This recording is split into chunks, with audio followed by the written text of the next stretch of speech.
नमस्कार। आप सभी का मेरे YouTube चैनल हिंदी साहित्य पर बहुत बहुत स्वागत।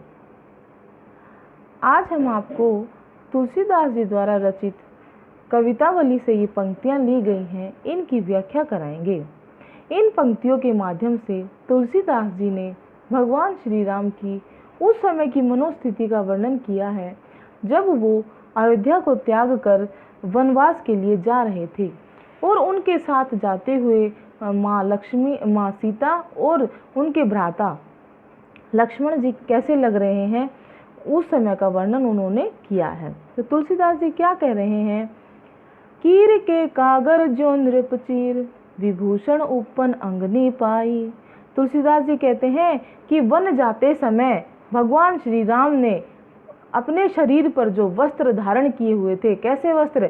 राजसी वस्त्र, जो राजा लोग पहनते हैं, नृपचीर, जो राजसी वस्त्र, और जो विभूषण और जो आभूषण अंगनी पाई, अपने अंगों पर उन्होंने धारण कर रखे थे, उनको इस प्रकार से त्याग दिया जिस प्रकार से कीर के कागर, जिस प्रकार से तोता अपने पुराने पंखों को त्याग देता है। और ओद तजी मगवास के रुख, और उन्होंने अयोध्या को कैसे त्याग दिया? जिस प्रकार रास्ते में पड़ने वाले मगवास के रुख, मगवास अर्थात मार्ग में पड़ने वाले जो रुख हैं, जो वृक्ष हैं, उनको एक पंथ के साथ, एक जो पथिक होता है वो अपने साथ चलने वाले जो वृक्ष और जो लोग लुगाई और जो नर नारियां हैं उनको त्याग देता है, उसी तरह से भगवान श्री राम ने उस अयोध्या को भी त्याग दिया। अर्थात उन्होंने अपने मन में लेश मात्र भी दुख नहीं किया कि कहाँ तो मेरा राज्याभिषेक होना था और कहाँ मुझे वनवास के लिए भेज दिया जा रहा है। तो यहाँ पर भगवान श्री राम की एक मर्यादा पुरुषोत्तम वाली छवि जो है प्रस्तुत की गई है कि उन्हें मात्र भी जो है ना किंचित मात्र भी दुख नहीं हुआ और उन्होंने अपने पिता के निर्णय पर जैसा उन्होंने कहा वैसा ही किया। फिर वो बताते हैं कि उनके साथ साथ वनवास में कौन गया? संग सुबंधु पुनित प्रिया, मनो धर्मो क्रिया धरि देह सुहाई। तुलसीदास जी कह रहे हैं उनके साथ उनके भाई लक्ष्मण और पुनित प्रिया और उनकी पवित्र पत्नी जो सीता जी हैं, वो उनके साथ चलते हुए ऐसे लग रहे हैं मानो धर्म और क्रिया ने ही देह को धारण कर लिया हो। अर्थात धर्म और क्रिया उनके साथ शरीर धारण करके उनके साथ चल रहे हों। राजी विलोचन राम चले, तजी बाप को राजू बटाऊ कि नाही। राज विलोचन भगवान श्री राम को तुलसीदास जी ने बताया है कि उनके नेत्र कैसे हैं? कमल के समान हैं। कमल के समान नेत्र वाले भगवान श्री राम ने तजदई क्या?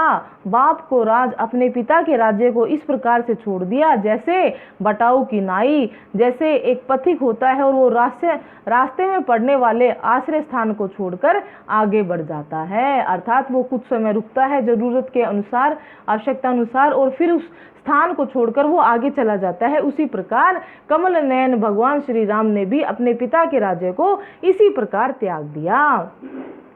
आगे की पंक्तियों में तुलसीदास जी बता रहे हैं कि जब भगवान श्री राम वनवास के लिए जा रहे हैं तो उन्हें गंगा मैया को पार करना होता है। उस समय वो केवट से कुछ बातें कर रहे हैं कि हे भाई केवट, आप हमें अपनी नाव के सहारे उस किनारे तक छोड़ दीजिए। लेकिन इन पंक्तियों में जो है केवट अपनी चतुराई दिखाता है और वो बता रहा है कि हे प्रभु, आपके चरणों की धूल तो ऐसी है जो मतलब अहिल्या जैसी पत्थर की नारी को भी एक मानव शरीर दे सकती है, तो आपके चरणों की धूल को मैं अपनी नाव पर स्पर्श नहीं होने दूंगा। तो वो अपनी चतुराई दिखाता हुआ कहता है कि हे प्रभु, सबसे पहले आप अपने चरणों को धुलवा लीजिए, अर्थात मैं आपके चरणों को धोऊंगा तभी आपको नाव में बिठाऊंगा।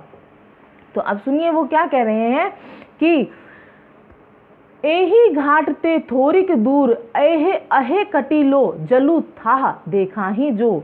श्री राम ने जब गंगा नदी को पार करने के लिए केवट से कहा तो उन्हें कि भाई नाव के द्वारा जो है नदी पार करा दो, तो केवट ने कहा कि आप स्वयं चलकर ही नदी को पार कर लीजिए, क्योंकि यही घाट से थोड़ी दूर, इस घाट से थोड़ी दूर यानी गंगा नदी का जो जल है, गंगा नदी के घाट से थोड़ी ही दूर जो ना कमर तक ही पानी है, ज़्यादा गहरा नहीं है। तो आपको मतलब भय करने की आवश्यकता नहीं है, या ये सोचने की आवश्यकता नहीं है कि जल अति ज़्यादा गहरा है और आप लोगों को समस्या होगी, ऐसा नहीं है। यही घाट से थोड़ी दूर, इस घाट से, इस किनारे से थोड़ी सी दूर तक आप जब जाओगे पैदल चलकर, तो वो जो जल की जो जल है वो कमर तक ही आता है। था देखा ही जो, अगर आप कहो तो मैं आपको इस जल में जलकर दिखा दूं, मैं स्वयं जाकर आपको वह स्थान दिखा दूं।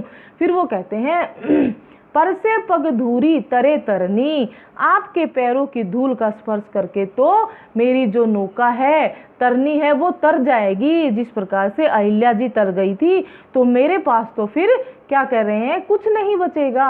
घर नहीं घर क्यों समझाऊं जो, फिर मैं अपनी घरवाली को क्या समझाऊंगा, मैं मेरी घरवाली को क्या बताऊंगा कि मेरे साथ क्या हुआ, और मेरी जो जीविका का जो साधन है, ये जो मेरी नाव है, यही तो मेरी जीविका का साधन है। तो यही अगर इसका ही उद्धार हो जाएगा, यही अगर तर जाएगी, तो फिर मैं अपना जीवन यापन कैसे करूंगा।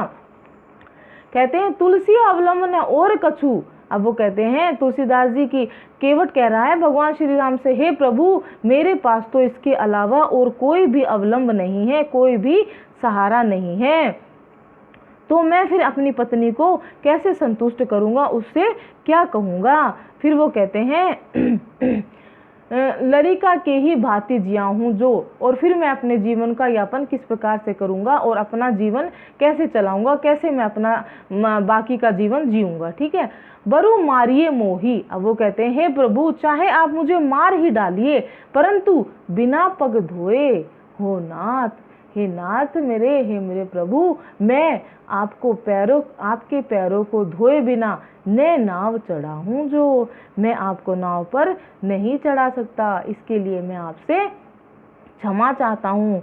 तो इस प्रकार से इन पंक्तियों में केवट की चतुराई दिखाई है तुलसीदास जी ने, कि जब वो गंगा नदी पार करने के लिए केवट से कहते हैं भगवान श्री राम, तो इस समय केवट क्या बातें कर रहे हैं। इस प्रकार तुलसीदास जी ने इन पंक्तियों में अनुप्रास और काव्यलिंग अलंकार प्रयुक्त किया है। आज के लिए इतना ही, धन्यवाद। तो बच्चों, मैं उम्मीद करती हूँ कि मेरे द्वारा हिंदी साहित्य की जो भी व्याख्या की गई है वो आपको अच्छे से समझ में आ रही होगी। इसलिए आप मेरी वीडियोस को आपके जितने भी सहपाठी हैं, विद्यार्थी मित्र हैं, उनके साथ शेयर करें, और इसी तरह की मेरी एजुकेशनल वीडियोस से अपडेट्स होने के लिए मेरे चैनल को सब्सक्राइब करें। Thank you.